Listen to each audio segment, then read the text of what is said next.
I have my swatch and I want to show you how to put your stitches back onto the needles correctly if you need to rip out a row. So I'm going to pull everything off my needles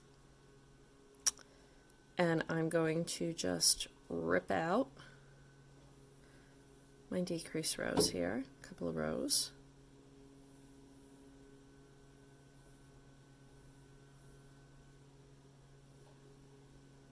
That should be enough.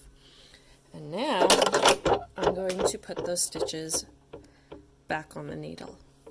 So what I'm going to do is I'm going to come from behind and put the stitches back on the needle. Now, the way that this is, the way that you're looking at it right now, the stitch is like this. It's if you use your fingers and as an example. And we want this leg over here to be in front. And this leg goes behind. So in order to achieve that, what we have to do is take the needle and bring it behind the stitch and through it. So once again, we bring the needle behind the stitch and through it. One more time, behind the stitch and through it. I'll move a little bit closer to the camera. So behind the stitch and through it.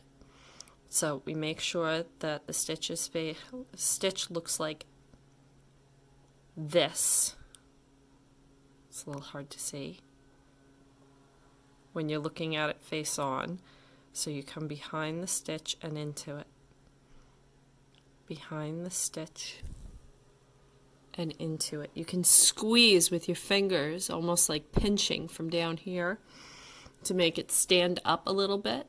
So behind the stitch and in, behind the stitch and in.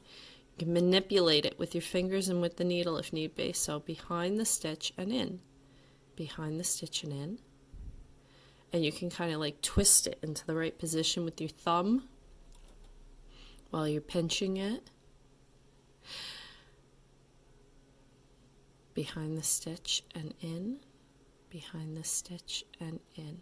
Now I pulled off a little bit too much here, but I'm still going to do the same thing. Now these are a little bit twisted, so I'm going to, if you twist it this way, you'll notice that it is a twisted stitch.